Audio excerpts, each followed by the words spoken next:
E é isso, então meu nome é Luiz, eu sou instrutor aqui da Musing, sou também instrutor e sócio da Assertiva Mindfulness.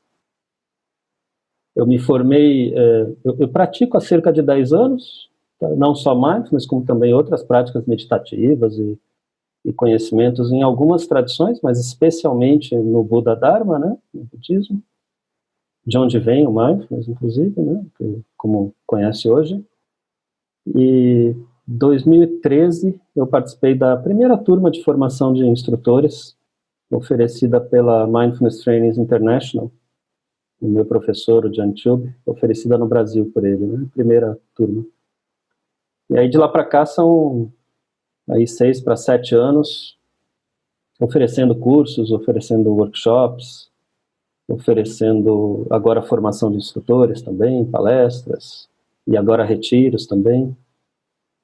E praticando, participando de retiro todo ano, às vezes mais de um por ano, desde retiro de um fim de semana até retiro de 31 dias. Nesse caminho aí, buscando, através do Mindfulness e de outras técnicas e conhecimentos de desenvolvimento pessoal, buscando esse caminho de estar íntegro e pleno aqui. Ivone, boa tarde, Ivone. E é isso, e acho que também talvez vale falar que hoje eu sou coordenador da AbraMind, da Associação Brasileira de Mindfulness, que reúne, acho, pouco mais de 100 instrutores de Mindfulness formados aí pelo Brasil todo. Uma turma bem bacana, né? Com esse objetivo de sempre manter e promover padrões elevados, padrões de nível internacional, de boas práticas entre os instrutores. E também propiciar troca e compartilhamento entre nós, né? Porque eu falo que não tem, dentro dessa profissão de instrutor de Mindfulness, não tem concorrência, porque o mercado de trabalho é a humanidade inteira, então cabe para todo mundo. E até a visão que na Assertiva a gente tem é uma visão a visão não é assim, ser a maior empresa da América Latina em Mindfulness ou qualquer coisa do tipo. A nossa visão, tudo bem, Rita? Boa tarde. A nossa visão é que um dia a gente nem precisa mais trabalhar com isso, porque todo mundo já vai estar praticando, cultivando e com um nível de consciência mais alto, né, de hoje, do momento, né, de cada momento. É isso, e aí essa ideia dessas aulas é realmente trazer um pouco, compartilhar com vocês um pouco desse caminho que eu fiz até aqui, de prática, estudo, aprendizado. Só na formação já foram 6 módulos, com 90 horas cada um, mais workshops e tal.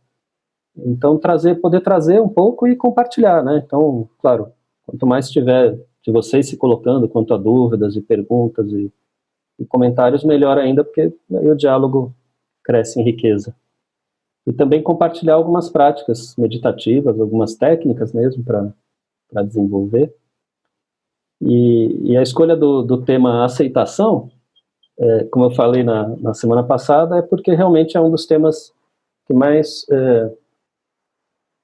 suscitam possibilidades de equívocos, na minha visão. E a semana passada a gente trabalhou um tanto esse tema da aceitação, especialmente na questão de aceitação e busca do saudável, contextualizando como que todo esse conhecimento, esse campo de práticas e ensinamentos relacionados ao mindfulness, desde o início, desde 2.500 anos atrás, estão ligados com uma busca do saudável, sim, do saudável em nossa vida, e trazendo, né, contextualizando dentro da tradição tudo isso, e trazendo até esse ponto de que como é realmente uma busca pelo saudável, e não o saudável para mim, o meu saudável, eu. Não, é o saudável para nós, todos nós. O saudável para mim em relação com o mundo, em relação com os outros, em relação com todos os seres. Ser um impacto positivo no mundo. E então ele é muito diferente e corre-se um risco, né, às vezes, se a gente não entende esse aspecto do mindfulness que a gente chama sem julgamentos, né? Escolher prestar atenção ao momento presente como ele é, emoções, pensamentos, sensações corporais, interação com ambientes e pessoas, sem julgamento. Isso pode ser confundido e se tornar uma visão de indiferença. E não é. Justamente porque tem essa busca pelo saudável como pano de fundo e base fundamental desse trabalho todo. E nesse sentido, na semana passada também comecei a compartilhar um primeiro aspecto da meditação da paz, que é uma prática meditativa que busca justamente pacificar, equalizar, equilibrar o nosso contato com o mundo, que se dá através dos sentidos. Semana passada a gente fez os olhos, trabalho com os olhos. E hoje a gente vai fazer com os ouvidos, a audição. Cláudia de Uberlândia, tudo bem, Cláudia? Então essa é a base de onde a gente está partindo para hoje. Tá? Essa questão da indiferença, esse sem julgamento do mindfulness, esse aspecto do não julgar, mostrando o quanto isso é diferente de indiferença, né? Para a gente começar a entrar nesse ponto, eu queria ler uma história para vocês, um pedacinho. Eu prefiro até ler do que contar, porque é bem interessante, foi já contada por outra pessoa, é desse livro aqui, do Pontos do Despertar. Olha só. Esse cara aqui, o Nangyal Rinpoche, ele é o professor, ele foi o professor do meu professor. Meu professor, o Jiang Chub, que é professor também, pelo menos da Conceição, que eu vi que está aqui, e de outros instrutores, de muitos instrutores, talvez mais de 200 no Brasil. Ele tem 40, 45 anos de prática e ensino de mindfulness e outras técnicas, e ele foi treinado principalmente por esse aqui, pelo Nangyal Rinpoche. Assim, o Nangyal Rinpoche treinou muitos professores, né? E esse livro, ele tem vários contos, várias histórias de alunos do Nangyal Rinpoche nas interações com ele. Como é que foi isso? Daí tem uma que é bem interessante para esse tema, que a gente vai trabalhar aqui. Bem, João, boa tarde. Eu queria ler só um trechinho aqui. A história foi contada pelo Lama Sonam Gyatso. Ela aconteceu em Lake of Bays, Ontário, no Canadá, em novembro de 1964. Eu ia nascer, acho que 11 anos depois disso. E, enfim, ele estava contando que ele foi viajar com o Rinpoche para o Canadá, eles estavam dando ensinamento em outro lugar, daí foram para o Canadá, dar ensinamento lá. Oi, Lia, apresentação anterior. Então, a gente tinha a prática meditativa mesmo. A gente vai trabalhar nisso, eu não tenho uma resposta pronta para você, mas a gente vai trabalhar nisso e eu vou te dar essa resposta. Se não hoje, a gente manda depois um aviso, tá? Mas de qualquer jeito, hoje eu vou retomar um pouco ela e dá para você ter bem a noção de como que é, tá bem? E, enfim, daí eles foram, esse Lama Sonam Gyatso foi junto com o Rinpoche, lá para o Canadá, e aí ele estava contando de uma tarde em que eles foram lá num lago, né, num dos lagos, e aí ele vai contando aqui, né, em uma tarde intensa, fomos até o lago, passando por um estaleiro, onde admiramos uma lancha branca grande, desejando dar uma volta nela. Sendo inglês, eu não tinha experiência alguma com canoas, e aparentemente o Bico também não. Bico é o nome que dava para o monge, para o professor, né? Nos sentamos bem alto nos assentos, e não mais embaixo, no fundo da canoa, como deve ser. Eu estava na proa e o Bico na popa. Remamos por um tempo, quando uma brisa começou a tomar corpo e a água foi ficando agitada. Então nos viramos para retornar à margem. E mesmo com o vento, não nos abaixamos mais na canoa. Estávamos na metade do caminho, quando de repente eu me vi remando no ar, indo para frente, girando para fora e para baixo da canoa. Acabamos os dois nos segurando a uma canoa de ponta cabeça, flutuando em 150 metros de água gélida.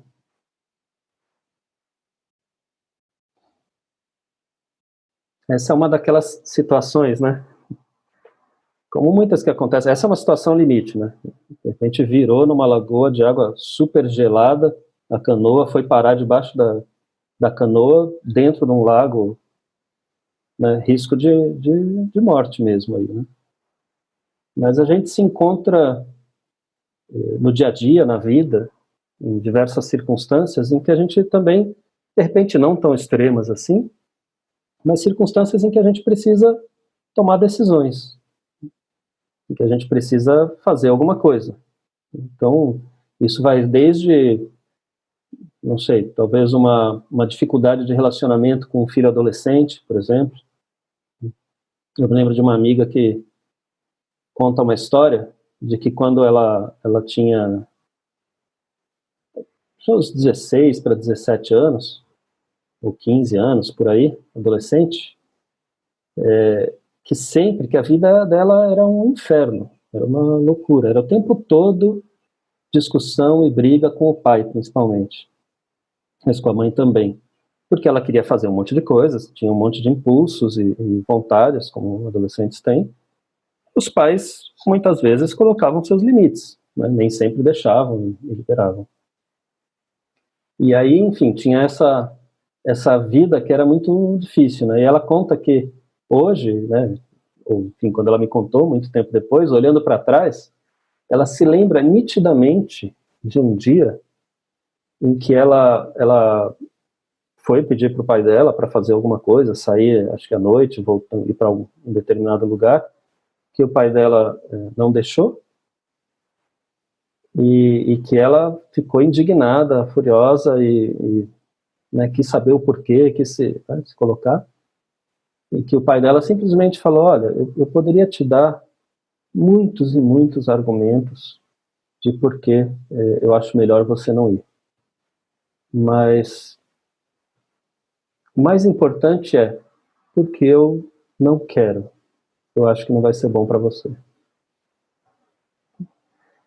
E aí ela fala que ela se recorda desse dia como um dos dias mais tranquilos da convivência dela com os pais dela. Porque não entrou na confusão, na briga, né, não teve tanta agitação. Estava resolvido e pronto. Não estou dizendo que isso seja o melhor jeito de lidar com o adolescente, que você não deva conversar, claro, sempre dialogar, né? Mas estou falando de situações limite, em que você, de repente, às vezes já está exausto, chegou de casa cansado, o trabalho deu tudo errado, aí, sabe, você tem ainda um monte de demanda para cumprir, e aí tem o filho lá pedindo coisas e te demandando também, e você já está no limite, né? Tem muitas situações que a gente fica assim. E aí, como a gente fala assim, como assim não julgamento? Como assim ficar indiferente a tudo isso e não agir? Né? E aí entra para mim uma coisa que é uma nuance, mas é muito importante. Eu não gosto muito da tradição, dessa tradução não julgamento. Sabe? Então, escolher prestar atenção ao momento presente sem julgamentos, voluntariamente. Parece quase uma tarefa impossível, né? Eu entendo a utilidade de falar isso, sem julgamentos ou livre de julgamentos. Mas soa como algo que nós não fomos feitos para isso. Se você pega na tradição, em textos tradicionais, antigos, existe uma outra expressão que é bem interessante para lidar com esse aspecto. Se fala muito, dentro do budismo, do Buda Dharma, em ter o contato com o mundo ou com a realidade como ela é. Você nota a diferença entre falar sem julgamentos e falar como ela é? A realidade como ela é ela inclui e abraça e abrange tudo o que está acontecendo, inclusive os seus julgamentos. Quando você vai treinar, fazer a prática meditativa, mindfulness ou qualquer que seja, vamos dizer que é mindfulness, né? Atenção e com a respiração, sentado. Então, legal. Estou aqui, sento, prestar atenção ao momento presente como ele é. Isso é uma coisa. Prestar atenção ao momento presente sem julgamento. Putz, peraí, eu estou aqui, foco na respiração. Daqui a pouco começa blá, blá, blá, blá, blá, blá, blá, blá, blá, blá, blá, blá, blá, blá, blá. Todo o meu blá, blá, blá, minhas histórias que eu conto para mim mesmo, né? Então, eu tenho, acho que eu não sei se eu, não lembro se eu contei semana passada, né? Mas é um caso interessante do cara no workshop que me falou que foi até em casa, brigou com a filha, se sentiu irritado, o corpo estava sentindo irritação, estava manifestando irritação, e de repente voltou a atenção à respiração. Como é que você fala que é para praticar sem julgamento? Ele já fez um julgamento, ele já foi, já brigou com a filha, já julgou as questões que estavam na cabeça dele, etc, né? E voltou. Ah, daí já começa. Putz, então eu estou praticando errado. Não é assim. Nossa, isso é muito difícil. Eu não vou conseguir. Não dá. Ah, é impossível. Como assim não julgar? Mas eu tenho que fazer alguma coisa. Ela tá errada. Minha filha tá querendo coisas que não são para a idade dela ainda, ou tá se envolvendo com droga, ou sei lá, enfim, né? Agora, se eu falo, prestar atenção ao momento presente, como ele é,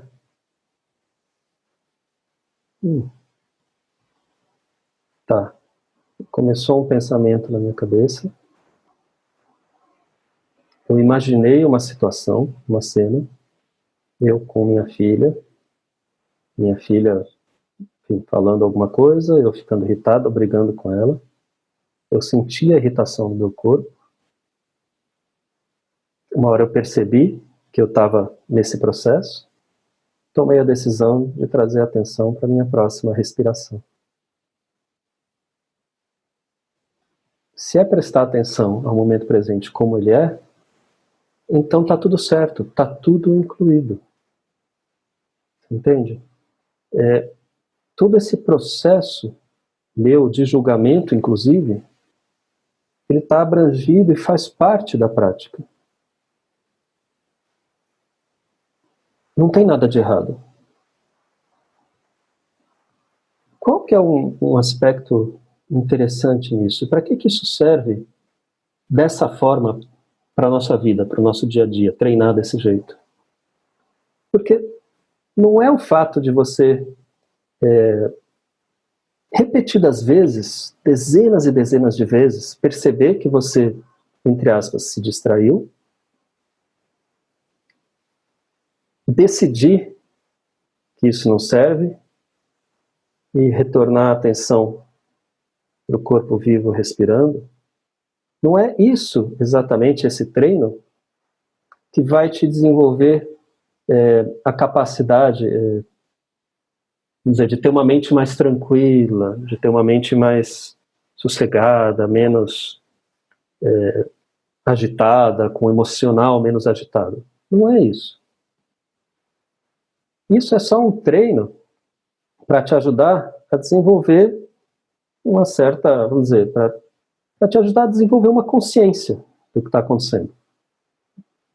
A perceber e a tomar consciência e a reconhecer toda a realidade que acontece, inclusive a sua realidade interior. Agora, durante o treino, quando você percebe tudo isso acontecendo, você não toma nenhuma ação. Você pode não agir. Porque, na verdade, você não está lá brigando com a sua filha. Isso é uma ilusão. Você está aqui com o seu corpo respirando.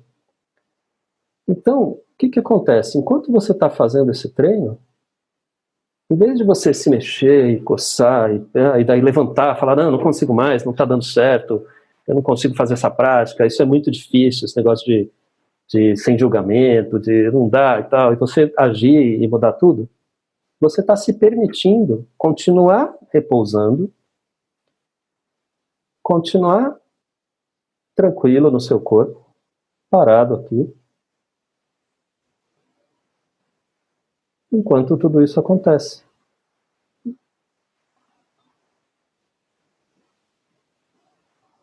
E é esse aspecto, o aspecto de não agir imediatamente a partir dos pensamentos, a partir das emoções que surgem, a partir das sensações corporais, é o fato de você, ao sentir as sensações corporais que surgem, ao perceber pensamentos e ao sentir as emoções, continuar repousando.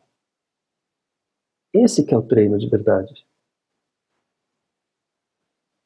É esse repousar tranquilamente, ancorado no seu corpo, que vai permitir você, ao longo do tempo, perceber como o seu próprio corpo tem essa capacidade de, a partir de um relaxamento atento, acordado, se auto-equilibrar.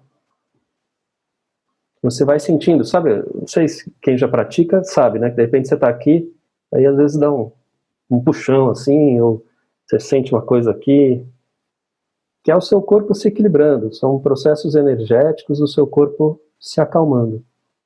E você está treinando, na verdade, repousar dentro de tudo isso. Não é tanto agora estou com pensamentos, emoções. Largo isso eu não quero, e volto para minha respiração, essa sim. Não faria sentido isso para a nossa vida. Não vai dar para a gente estar o tempo todo simplesmente repousando com a respiração, né? E ter que largar todos os pensamentos, todas as emoções, etc, né? Mas enfim, então você entende? Você vai desenvolvendo a capacidade de permanecer tranquilo, centrado, estável e atento com tudo o que está acontecendo. E é esse repousar na consciência de tudo o que está acontecendo que vai te permitindo aos poucos, talvez, ter uma mente menos agitada, um corpo menos agitado. Não é brigar e não querer que os julgamentos aconteçam. Tem um outro trecho bem interessante, eu tinha separado, não sabia se eu ia trazer ou não, mas como veio, é desse do livro Respirando, o Modo Natural de Meditar, do Tartin Hearn. O Tartin também foi um aluno do Rinpoche, desse dos contos, né? E na página 78 do livro ele fala assim, um risco que a gente tem, né, durante a prática. Em vez de estudar pacientemente o mistério da formação de pensamentos, elas passam a ver a atividade mental como um inimigo ou uma distração da boa meditação. Esse anseio por um estado de tranquilidade e infinita alegria mental e corporal, enquanto ao mesmo tempo a pessoa se sente frustrada com os pensamentos que surgem, torna-se um preparo para o sofrimento. O grande yogi Tilopa disse uma vez para Naropa, em Mahamudra, Mahamudra é um ensinamento dos tibetanos, né, elevado a um estado, não há distrações, porque nenhuma guerra às distrações foi declarada. Compreendem? Então é isso, você não precisa declarar guerra ao que você chama de distrações, de julgamentos e etc. Você apenas continua repousando dentro disso, com tudo isso, abrangendo tudo. O efeito disso para a vida é justamente esse. A gente aprender a ir desenvolvendo a capacidade de, em qualquer situação e circunstância que a vida nos apresentar, a gente continuar repousando num estado de tranquilidade e atenção e de consciência do que está acontecendo. Então não é que é sem julgamento, é que é repousando na situação como ela está, incluindo se está havendo julgamento. Porque aí, em vez de você brigar com os julgamentos, e aí você está fazendo outro julgamento já, né? Você está julgando que isso daqui é terrível, horrível, e você não está fazendo direito. Em vez de você brigar, de você entrar num estado possivelmente de mais ansiedade ainda,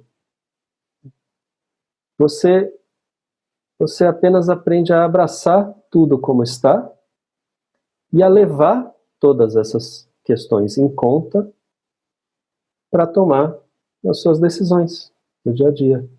Então tem que haver julgamento, tem que haver discernimento, tem que haver engajamento pela vida e pelo saudável. Não é simplesmente se tornar indiferente.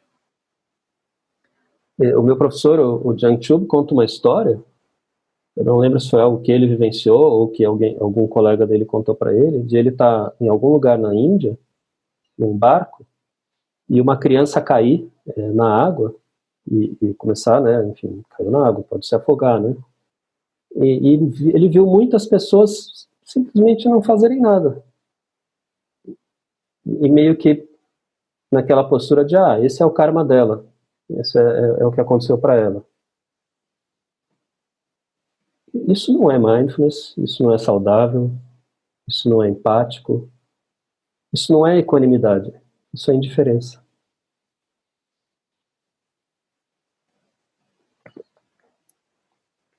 Equanimidade,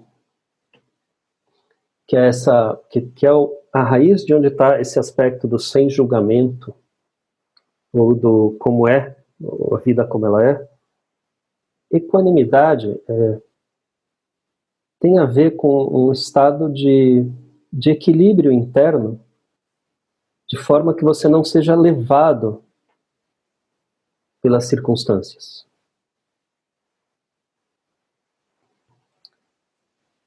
Não significa que você bloqueia, que você renega.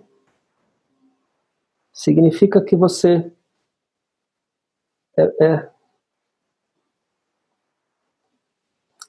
gosto da imagem do bambu. Não fica rígido, imóvel, parado frente a tudo que acontece. As coisas acontecem e o bambu enverga. E depois ele volta para um equilíbrio. Se ficasse muito rígido, podia quebrar. Então é por aí, você sente a raiva, se for uma raiva, só que você tem consciência de que ela está acontecendo. Por exemplo, para mim pode ser que a raiva seja, sei lá, travar aqui o maxilar. Para uma outra pessoa, para algum de vocês, pode ser que a raiva se manifeste muito mais como um aperto no peito, ou como uma musculatura das pernas contraída. Como você está treinando reconhecer o mundo como ele é, e não tentando bloquear julgamentos, bloquear, né, eu não posso nunca mais ficar com raiva, né? Então você reconhece esses sinais acontecendo em você, na prática do dia a dia.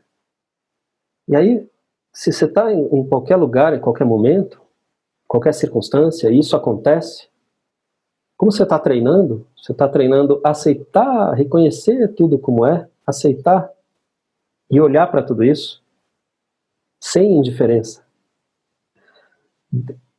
As coisas acontecem, você se manifesta, há julgamento, há raiva, há tristeza, há tudo. Há pensamentos, há valores seus profundos, há circunstâncias culturais em que você está. E você está treinando a reconhecer tudo isso como é. Então, na hora que a raiva se manifestar, em qualquer circunstância do dia a dia, você já sabe que para você, por exemplo, a raiva é travar o maxilar. E aí você sabe disso na hora que está acontecendo. Você leva em conta tudo isso e toma uma melhor decisão. Eu sei que eu me repito às vezes, eu posso estar me repetindo em relação à aula passada, mas é assim mesmo. Eu já fui em dezenas e talvez uma centena de aulas introdutórias do meu professor. E às vezes a gente escuta, de outro ângulo, até aquela coisa fazer, entendi. E um outro jeito de ver a equanimidade, além desse equilíbrio interno, eu costumo falar do bebê, né? Se você é uma mãe ou um pai e tem um bebê chorando no berço, né? Seu filho ou filha, o que você faz? Você não se levanta e fala, não quero esse bebê chorando, não. E sai correndo e fecha a porta e tchau, bebê. Bebê eu não quero, bebê chorando eu não quero. Então, não pode ter julgamento, não pode ter... Né? E você também não vê o bebê chorando e se joga no chão e começa a gritar, chorar e se esgoelar junto com o bebê. Isso também não faz sentido. Certo? Ou seja, pegar carona e se tornar o seu julgamento. O que você faz? Você pega o bebê, pega, e olha para ele. Olha.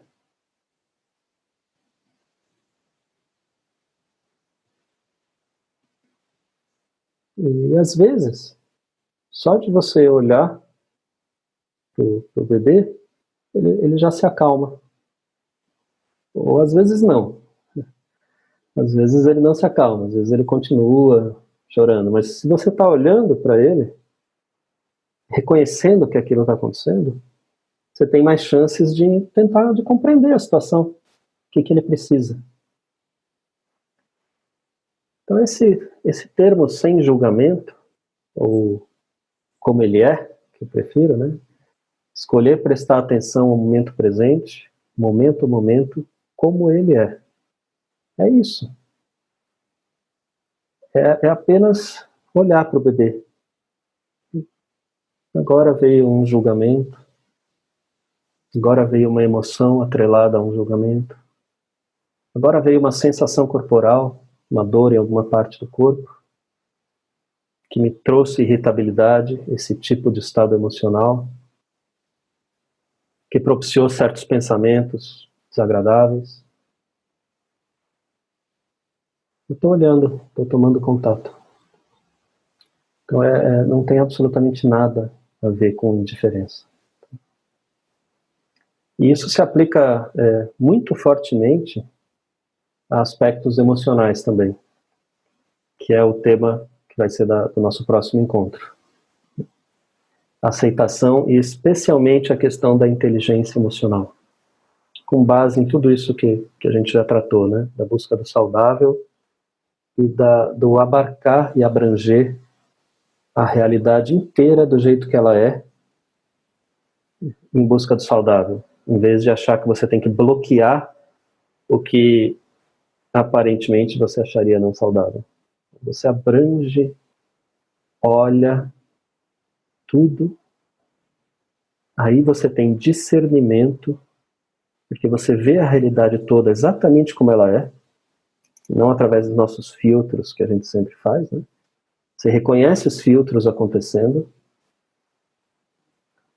e daí tem chances de ter mais clareza e equilíbrio interno para tomar decisões.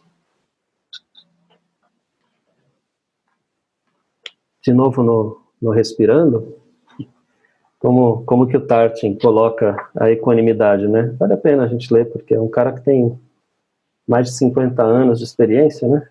Nesse caminho. Ele pode dar umas dicas pra gente, né? Aqui ele fala especialmente da prática meditativa, mas vale para a vida, né? Ele coloca assim: faça uma revisão do grau de tranquilidade, de calma. Desculpa, estou lendo outra parte aqui, ó. Outras palavras para equanimidade são mente equilibrada ou serenidade. Essa para mim é a palavra-chave. Neste estado, não seremos perturbados pelas preocupações, elogios e difamações, prazeres e dores, perdas e ganhos, fama e escândalos. A mente da equanimidade fica bem no centro da experiência, com todos os sentidos abertos, vendo e apreciando o todo.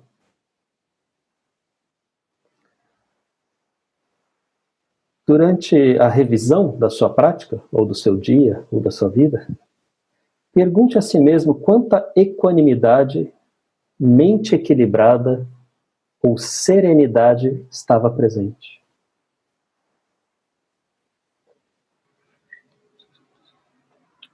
Então, serenidade é diferente de tranquilidade, né? Também tem uma nuance. A serenidade, ela pode acontecer mesmo dentro da mente agitada. Você não precisa estar tranquilo.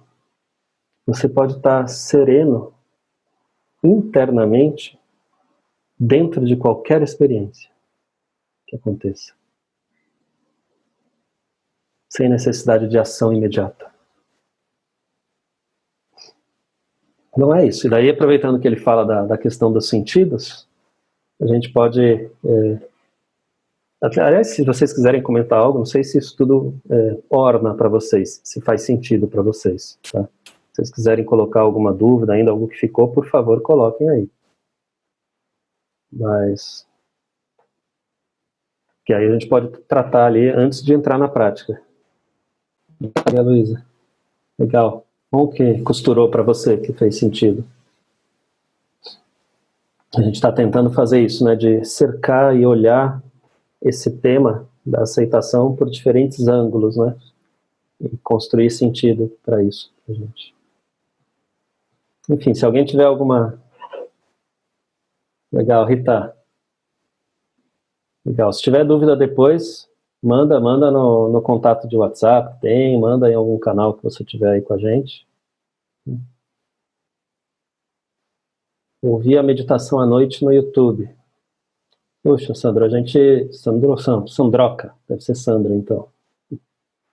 A gente é só ao vivo mesmo, né? A gente não está, por enquanto, pelo menos, disponibilizando a meditação para depois.